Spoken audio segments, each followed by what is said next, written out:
Hello అండి, అందరికీ నమస్కారం. ముందుగా అందరికీ నవరాత్రి శుభాకాంక్షలు.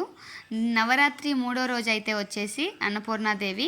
సో అన్నపూర్ణాదేవిని ఈరోజైతే మా ఇంట్లో ఎలా అలంకరించానో, ఇంకా ఎలా పూజ చేసుకున్నాను, ఏం అష్టోత్తరాలు చదువుకున్నాను, ఇంకా అమ్మవారికి ఏ రంగు అంటే ఇష్టము, ఏ ప్రసాదాలు అంటే ఇష్టము, నేను ఇంట్లో ఎలా పూజ చేసుకున్నాను, దానికి కావాల్సిన సామాన్లు ఏంటో అనేది ఈ వీడియోలో అయితే చూసేద్దాము.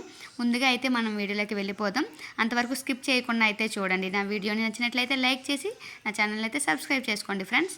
ఫస్ట్ వచ్చేసి అన్నపూర్ణ తల్లి దయ ఉంటే మనకి ఏమైనా జరుగుతుంది. ఆవిడ మన చేతి వేళ్ళు నోట్లోకి వెళ్తున్నాయంటే, మనం అన్నం తినగలుగుతున్నామంటే మనకి ఆవిడ దయ అయితే ఉండాలి. అలాగే అమ్మవారు అన్నపూర్ణాదేవి కరుణ ఉంటే తిండికి లోటు లేకుండా ఉండాలని అందరికీ అనుకోవాలి, మొక్కుకోవాలి. ఇంకా వీడియో వచ్చేసి నేను మార్నింగ్ లేవగానే ఫస్ట్ స్నానం చేయడానికి అయితే వెళ్ళాను. స్నానం చేసి వచ్చేసిన తర్వాత ఫస్ట్ దేవుడి గది దగ్గరికి వెళ్ళి అక్కడైతే నేను కుంకుమ పెట్టుకుంటాను. అయిపోయిన తర్వాత ఫస్ట్ అమ్మవారికి దగ్గరికి వెళ్ళి కుంకుమ పెట్టేసుకొని వచ్చేసి అప్పుడు ప్రసాదాల కోసం అయితే చూస్తాను. ఇంకా దీపం అవన్నీ అయితే ఇంకా ఏం పెట్టుకోలేదు. ఎందుకంటే ముందుగా ఇల్లు వాకులు అన్నీ తుడుచుకొని నీట్గా చేసుకొని ముగ్గులు పెట్టుకొని ముందుకి బాల్కనీలకు ఇంకా ముగ్గులు పెట్టుకొని తులసి తల్లికి దండం పెట్టుకొని నేను ప్రసాదాలు చేయడం అయితే స్టార్ట్ చేస్తాను. ఇంకా నిన్న సాయంత్రం కూడా చేసిన పూజవి అన్నీ కూడా ఉన్నాయి కదా, పంచపాత్ర అవన్నీ ప్రసాదాలు కూడా తీసేసి కొత్తవి పెట్టాలి కదా. సో ఉదయమే నేను మండపం అంతా క్లీన్ చేసుకుంటాను. ఎందుకంటే రోజు పూజలు అవుతున్నాయి కాబట్టి నేను ఏ రోజు స్నానం చేసేసి మళ్ళీ మార్నింగ్కే తీస్తాను. అవి అఖండ దీపం దగ్గర మొత్తం పువ్వులు అన్నీ కూడా మార్నింగే క్లీన్ చేసి పెట్టుకొని అమ్మవారికి మళ్ళీ రెడీ చేయాలి కదా. ఈరోజు అన్నపూర్ణ తల్లికి నీలం రంగు అంటే ఇష్టం అని చెప్పి ఆవిడకి కొత్తగా డెకరేట్ చేయాలని చెప్పి పాతవన్నీ తీసేసి పక్కన పెట్టేసుకున్నాను. నిన్న గాయత్రీదేవి కదా, అందుకు ఆరెంజ్ కలర్ పెట్టాను. అవి అయితే తీసేస్తున్నాను. నిన్న పెట్టినవి ఆల్రెడీ తీసేస్తున్నాను. సో ఈరోజు కొత్తగా పెడతాను, అందుకని పువ్వుల దండలు అన్నీ తీసేస్తాను. కలసం కూడా తీసేసి కొత్త కలసం అయితే ఏర్పాటు చేస్తాను. అన్నపూర్ణాదేవికి కొబ్బరి అన్నం అంటే చాలా ఇష్టం అని చెప్పి నేనైతే కొబ్బరి అన్నం అయితే చేశాను. ఆ కొబ్బరి అన్నం ప్రసాదమే అమ్మవారికి రెడీ చేసి పెట్టాను.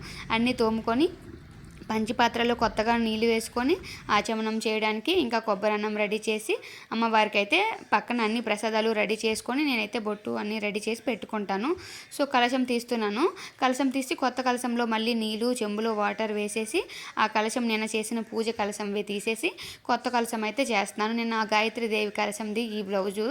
ఇప్పుడైతే నేను అమ్మవారిది అన్నపూర్ణ తల్లి కలశం కదా, అందుకు బ్లూ కలర్ బ్లౌజ్తో అయితే కలశం రెడీ చేస్తున్నాను. కలశం చాలా ఈజీ అండి, డెకరేటివ్గా కూడా ఉంటుంది. మన దగ్గర జ్యువెలరీస్ లేకపోయినా సరే కలసం రెడీ చేయడానికి చాలా ఈజీ. బ్లౌజ్ ఇలా చిన్న చిన్న కుచ్చుల్లా పెట్టేసి అక్కడ రబ్బర్ బ్యాండ్తోనైనా రబ్బర్ మీ దగ్గర ఏది ఉంటే దాంతో ఫోల్డ్ చేసి దాన్ని మడత పెట్టుకోవాలి. అలా పెట్టిన తర్వాత కుచ్చుల్లా వచ్చింది కదండి, కలసానికి డెకరేషన్ ఉంటే పెట్టుకోవచ్చు, లేదంటే అలా ఫ్లఫీ లాగా అయితే చాలా బాగుంటుంది కలశంకి. అలా కలసం తయారు చేసుకోవాలి. అలా మనం కలసం ఎలా ఫోల్డ్ చేస్తామో అలాగే ఆ పువ్వు పైన పెట్టేసి మిగతాది ఫోల్డ్ చేసేసి ఇంకా దాని లోపల ఇంకా పిన్నీస్ అయినా పెట్టుకోవచ్చు, అతుక్కోవచ్చు. అలా అతికిన తర్వాత కొబ్బరికాయ లోపు కలసంలో తూర్చుకోవడమే. ఇదైతే కలసం డెకరేషను. దానికో ఇంకా కొత్త గాజులు, మనం వస్త్రము, పసుపు కొమ్ము, కాసు ఉంటే కాసు, పువ్వులు అలా చెప్పి కలసంకి అయితే రెడీ చేసుకుంటాము. ఇదైతే నాకు ఈరోజు కలసం అన్నపూర్ణాదేవి కలసము. బ్లూ కలర్ అంటే ఆవిడకి ఇష్టం అంట, నీలం రంగు. అందుకు ఇదిగో కొబ్బరి అన్నంకి నేనైతే పోపు పెడుతున్నాను.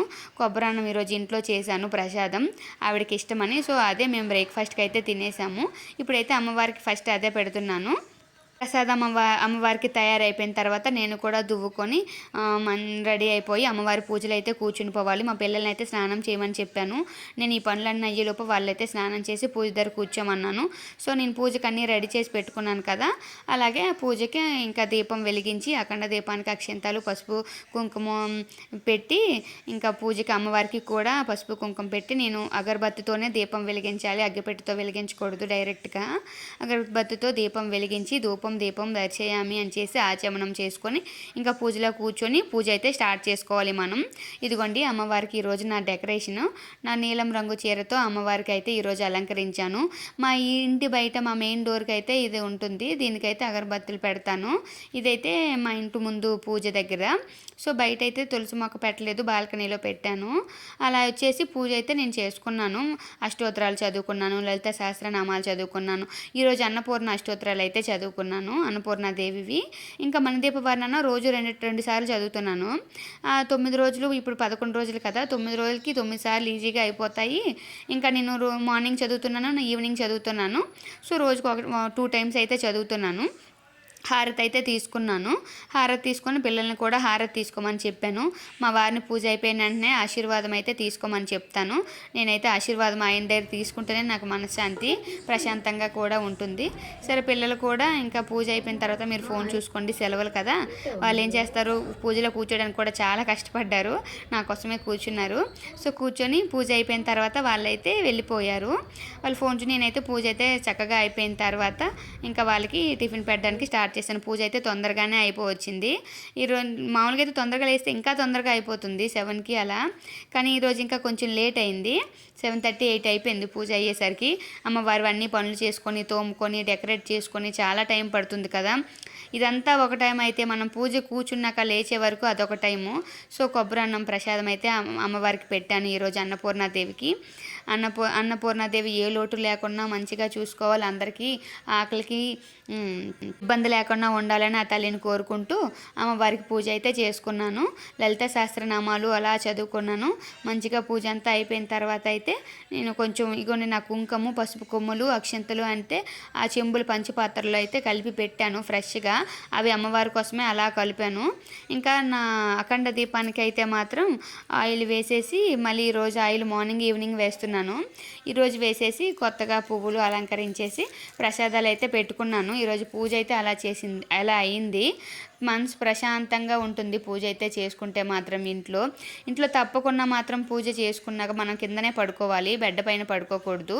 అది మాత్రం నియమాలు మాత్రం పాటించాలి. దుర్గాదేవి పూజ చేయాలంటే, నవరాత్రులు చేయాలంటే మాత్రం తప్పకుండా ఇవి పాటించాలి. భర్తకు దూరంగా ఉండడము, మనం కిందనే పడుకోవాలి, చాప వేసుకోనో లేదంటే బెడ్షీట్ వేసుకొని అయితే పడుకుంటే చాలా మంచిది. అమ్మవారికి అయితే పూజ చేసేటప్పుడు మనం చాలా నిష్టగా ఉండాలి. అలా అయితేనే పూజ చేయాలి. మనకి ఏవైనా ఆటంకాలు ఇలాంటివి ఏవైనా లేడీస్ ప్రాబ్లమ్స్ వస్తాయంటే మాత్రం పూజ స్టార్ట్ చేయకపోవడమే మంచిది. అవన్నీ ప్రాబ్లమ్స్ క్లియర్ అయిపోతే మాత్రం పూజ స్టార్ట్ చేసుకుంటే చాలా మంచిది. ఈరోజైతే అన్నపూర్ణాదేవికి ఈ వీడియో అయితే చేసుకున్నాను. నా ఇంట్లో డెకరేషన్ అయితే ఇది. Thank you for watching.